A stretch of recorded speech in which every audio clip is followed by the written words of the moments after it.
we wanted to just ask you a few questions about your experience to really get into this felt sense of what it's like to have these experiences. So, can you describe? I know you've had many, but describe one specific instance where you felt that telepathic connection. What were the sensations or thoughts you had, and how did you interpret them as telepathy? First, I just want to say thank you to you and Dean and for having us here today. It's really a pleasure to share our experiences with you and all the other IONS members. So thank you for having us. You're so welcome. I I don't know that we can say one story. We really have a few combined together, but I think we can fit it in. I'm going to start with David because it goes way back. It goes back to really the week we met, where I was 10 and a half, and she was a very mature 12. We were in seventh grade, um, and she, you might say I had a little crush on her, um, but I had revealed nothing about this. But and in fact, I was sitting across the room from her, and I was looking at her, and she was laughing with whomever, and I was enjoying it. I was thinking, gee, I'm enjoying this so much. I'm kind of lucky I'm across the room from her, because if if I was looking at her this directly, I would hate to be caught ogling her or whatever. I'm just enjoying. And she looked over and said, David Levitt, did you want to kiss me? And and that wasn't my specific thought, but and she'd never said this before to anyone, but I got up and I gave her my 10 and a half year old peck. But it was very much like she was much more aware of what I was thinking and feeling than she had any right to. And that has continued. We, I'll fast forward. We didn't go to the same high school. Um, We didn't see each other or know anything about each other for over 20 years. I lucked out at my 20th year high school reunion and got her number, which is my romantic style, and uh, uh, and she picked up the phone and we talked for hours. And long story short, uh, we've been together ever since. Um, and she warned me that when she's gotten to know someone intimately, Meaning sexually, by the way. that she that she's sort of inside them and knows extra stuff about them. And I totally I confirm it and feel it. It's almost like that charge that you get when you're attracted to someone. Whoop, you've merged and there's no charge anymore. You're inside each other somehow. For me, this has been, I had many different relationships. And the minute that I start becoming intimate or sexual with the man that I'm with, I start to know all these things about them.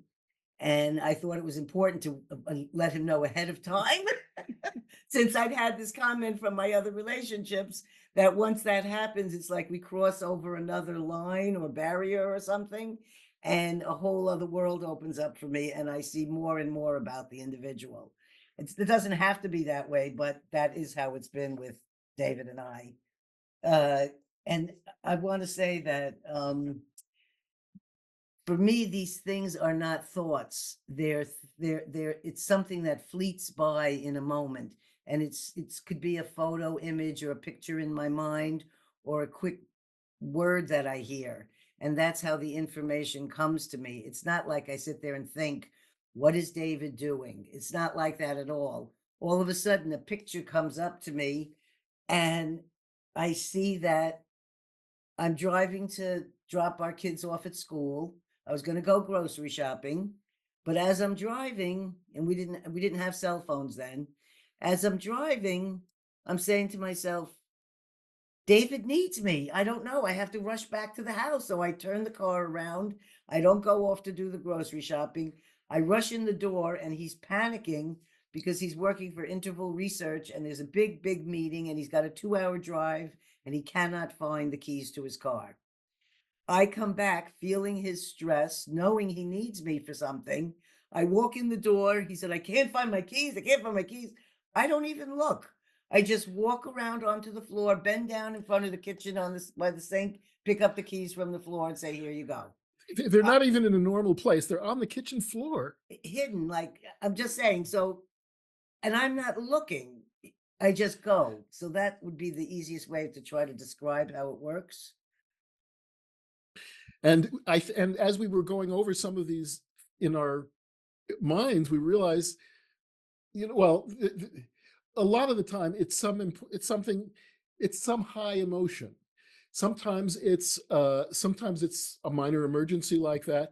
Sometimes it's almost romantic excitement, or excitement, heart and almost always. Now, I'm not a Lothario, I'm not a flirt. Maybe 3 times in the last 10 years, I've been with someone who I found unaccountably, well, not or accountably attractive, and to the point where it affects my heart, it affects my breathing, and I'm enjoying it tremendously.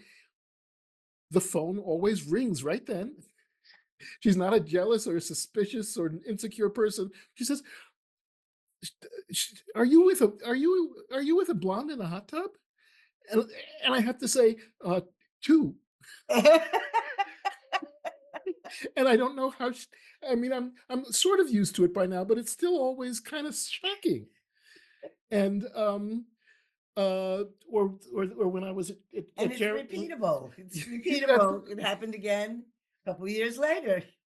Only other time he meets, and I have to say, I'm at when a I birthday met her, party. she was drop dead beautiful. I mean, when I saw her, all I could say is, "Oh my God, you're so beautiful." So I could understand his attraction. Well, it was, yeah, she was very attractive. It's not a sexual attraction. This was actually a very intellectual. She loved the same movies. She does algorithmic music like I do. Who does that? And I just couldn't have been more excited talking to her. The phone rings and it's Gail, and she says, "Are you with a very beautiful woman?" And I'm standing right next to her. I say, "Yes." And uh, I've come to count on it. It's And it turns out David didn't know while he was flirting with her that she actually had a boyfriend there who turned out to be John and Yoko Ono's son, Sean Lennon. So he's flirting with this woman. Anyways, we became friends after this, and it turned out to be a wonderful, positive experience. And I'd never come at these with feelings of jealousy. It's not that. I just all of a sudden see this picture in my mind. It's not like, ooh, what's David doing? Oh, I am no, not no. the jealous type at It's not. all. No, in fact, she adds to it. I think in a weird way, she adds this delightful permission because she's not that kind of, because she's rooting for me. And because she's likely to become a friend of this person soon. It works out in a way that doesn't fit the standard drama stereotypes and is actually very enhancing for the relationship. Now, if I was dishonest, a big part of Gail's powers is just this kind of disarming honesty, and that she doesn't know how to turn off. She doesn't know. She didn't even know what sarcasm was until finally we had a teenager. But she would just believe whatever was said, no matter how ironic the person was trying to be, and someone would have to explain it. She's graduated from that, but she really is guileless, and in a way, and I'm honest too, and helps as a scientist. And by the way, I'm naturally a skeptic. I spent 12 years in the MIT community, where the default is if someone asks what's your sign, you say stop. We're very skeptical, but not in a but we don't, but I don't, Penn and Teller are like, they're in our lab and they're, looking to tear things down. But when I see something almost impossible, and it happens a lot with Gail, I don't edit out the data the way a lot of people do. People don't always perceive psychic phenomena because they sort of gaslight themselves and say, don't believe your lying eyes and ears. That can't possibly have happened. And I'm lucky enough to, or, with unusual person enough that Well, let me interrupt here. I want to say that I'm very grateful to David because he has been a witness to these different experiences that happened to me. And when I might have telepathy or the reading of a mind of another person or the knowingness of something, without a person next to you that you say it to, how can you validate yourself and just say, well, I know? So he's been just the most wonderful support in seeing the things happen and then saying them. And then this brings up an I'm often the incident. only witness sometimes. We're in the car, we're driving our daughter to see the Stevie Wonder concert for the first time. We're on 101.